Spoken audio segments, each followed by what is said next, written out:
Bismillahirrahmanirrahim. Assalamualaikum warahmatullahi wabarakatuh. Salam sejahtera. Alhamdulillahirrahmanirrahim. Kita selalu sadri wa sirri amri wa hlul 'uqdatam min lisani yafqahu qawli. Dia rekan-rekan mahasiswa yang berbahagia, saya meminta maaf. Beberapa pesan yang masuk itu tidak bisa dibalas karena memang e-learning kita beberapa waktu lalu down yang lumayan sering. Jadi ketika saya mau online memang untuk memberikan penilaian tugas ternyata down lagi. Dan itulah yang terjadi. Saya beserta seluruh tim yang ada pada Universitas Terbuka juga mohon maaf atas ketidaknyamanan kita ini. Baiklah, di rekanan berbahagia, di saat materi inisiasi ini adalah pada minggu ke-7. Ya, mengenai mata kuliah kita riset operasi. Yaitu berkenaan dengan analisis jaringan kerja. Rekan-rekan mahasiswa dan berbahagia, pada sesi ini kita mau memperdalam mengenai analisis jaringan kerja. Model jaringan kerja itu mulai dikembangkan kira-kira pada tahun 1956 sampai 1958 oleh beberapa ahli yang sebenarnya tidak saling berhubungan dan tidak pernah bekerja sama, namun memiliki konsep yang hampir sama. Ya, pada dasarnya ada dua kelompok konsep yang muncul yaitu CPM and PERT ya, Critical Path Method and Program Evaluation and Review Technique. CPM and PERT. Perbedaan yang pokok antara keduanya terletak pada cara memperkirakan waktu kegiatan. Pada CPM, penentuan waktu kegiatan menggunakan anggapan deterministis. Ya, silakan dibaca lagi pada PPT dan materi inisiasi yang ada di dalam e-learning kita. Artinya itu dianggap akan terjadi secara pasti. Sementara dalam PERT digunakan anggapan probabilitas yang mempertimbangkan adanya ketidakpastian dalam durasi suatu kegiatan. Kemudian konsep ini sering disebut dengan project scheduling ya atau network planning atau sering juga disebut dengan perencanaan jaringan kerja.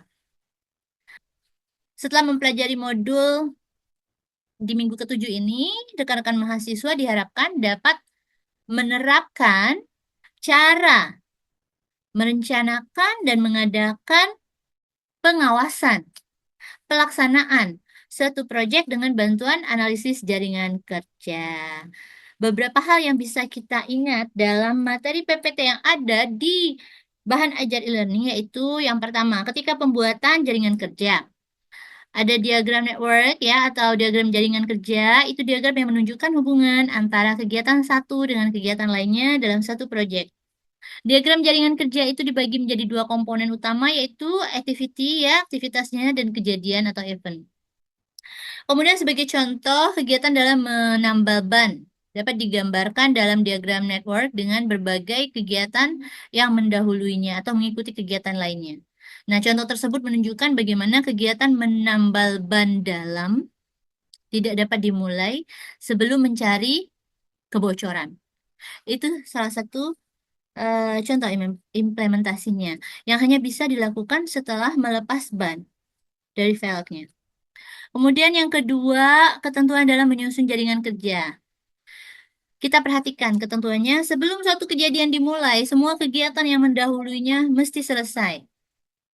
Kemudian lihat pada PPT, gambar anak panah digunakan untuk menunjukkan urutan kegiatan. Kemudian penomoran nodes dilakukan secara unik dan harus terstruktur agar tidak ada nodes dengan nomor yang sama. Anak panah pada diagram harus mengikuti urutan yang tidak kembali ke kejadian sebelumnya. Ya, ada arah yang tetap. Kemudian setiap dua kejadian hanya bisa dihubungkan oleh satu kegiatan. Kemudian hal ketiga, aktivitas semu atau boneka, dummy activities. Ya, dummy activities digunakan untuk menghindari dua kejadian dihubungkan oleh lebih dari satu kegiatan. Atau untuk memastikan bahwa suatu jaringan harus dimulai dan diakhiri dengan satu kejadian saja. Dummy juga digunakan untuk menunjukkan urutan pekerjaan yang tepat. Kemudian selanjutnya jalur ya dan jalur kritis. Silakan dibaca-baca lagi. Jalur adalah rangkaian yang menghubungkan kegiatan awal hingga akhir proyek secara terus-menerus.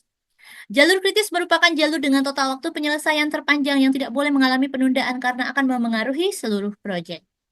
Beberapa metode seperti waktu mulai paling cepat, waktu selesai paling lambat, dan total float digunakan untuk mengidentifikasi dan mencari jalur kritis dalam jaringan. Kemudian juga hubungan waktu dan biaya perpendekan proyek. Kita perhatikan saat memperpendek waktu penyelesaian proyek terdapat berbagai hubungan antara biaya dengan durasi perpendekan. Ya, termasuk linear, progresif, degresif, and discrete. Pemilihan jalur yang akan diperpendek dilakukan untuk menentukan pengaruhnya terhadap biaya proyek. Baiklah, rekan-rekan silakan mengisi latihan tes formatif, juga dipersilakan memberikan tanggapan pada saat diskusi. Diskusinya apa ya? Perbedaan CPM and PERT ya. Rekan-rekan juga bisa mengimplementasikan apa yang sudah saya share waktu itu, bahwa carilah di Google Scholar atau Science Direct atau pada library di universitas terbuka. Misal teman-teman ya, rekan-rekan mahasiswa ingin mencari lebih dalam mengenai apa perbedaan antara CPM and PERT. Kemudian buat dalam satu makalah pendek, ya.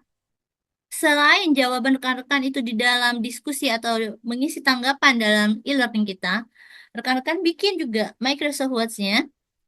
Dan nanti ketika udah ada waktu, mungkin di semester berikutnya, rekan-rekan bisa ketika berlibur, tambahkan dengan relevansi kegiatan rekan-rekan di dunia kerja, dan itu bisa menghasilkan satu paper. Ya, apalagi bagi rekan-rekan yang memang bekerja di bagian operasional.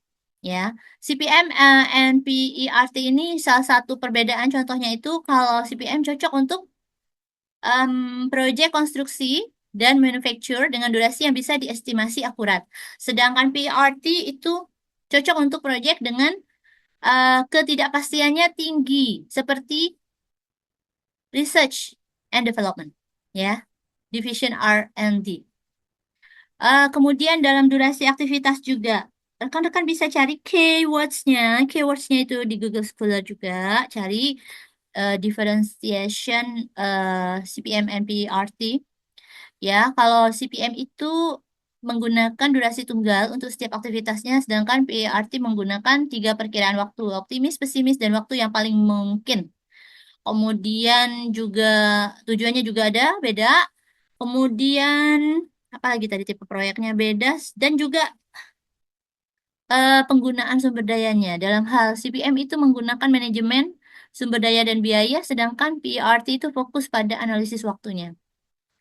Dan masih banyak lagi karena di inisiasi minggu ke-7 dan ke-8 ini memang ya sebentar lagi ya selesai masa semester ini, dan memang menarik sekali pelajarannya, dan ini sangat berguna bagi rekan-rekan di dunia profesional.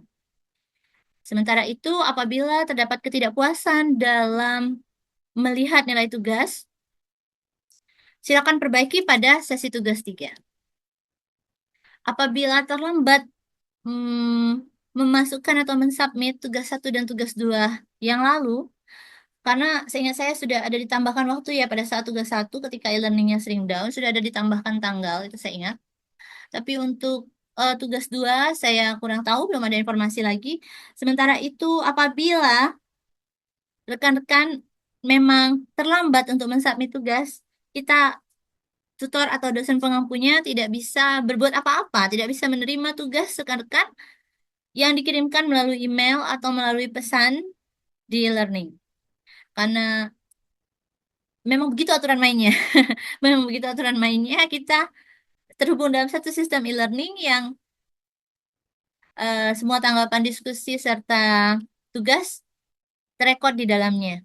Ya, jadi kalau rekan-rekan mengirimkan ke email, rekan-rekan mengirimkan ke WhatsApp atau ke teks yang ada atau email yang ada di e-learning, itu saya bisa saja baca, tapi saya tidak bisa menginput nilainya di kolom yang sudah disiapkan.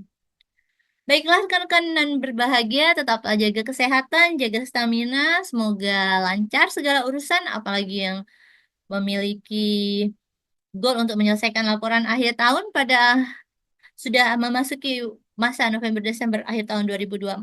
Semoga lancar semua, segala kendala yang ada bisa diselesaikan dengan sebaik-baiknya. Percayalah, everyone is awesome. Rekan-rekan memiliki keterampilan untuk senantiasa mengasah potensi diri dan apapun yang terjadi, kendala dan tantangan akan menguatkan dan memberikan kesempatan kita untuk bertumbuh dan terus berkembang. Dari saya, happy learning, happy working, and happy researching. Wassalamualaikum warahmatullahi wabarakatuh. Salam sejahtera. Saya Sri Yusriani Sarah dari University Science Malaysia, Pulau Pinang.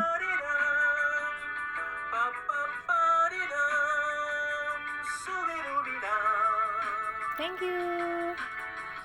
Stay healthy, stay happy.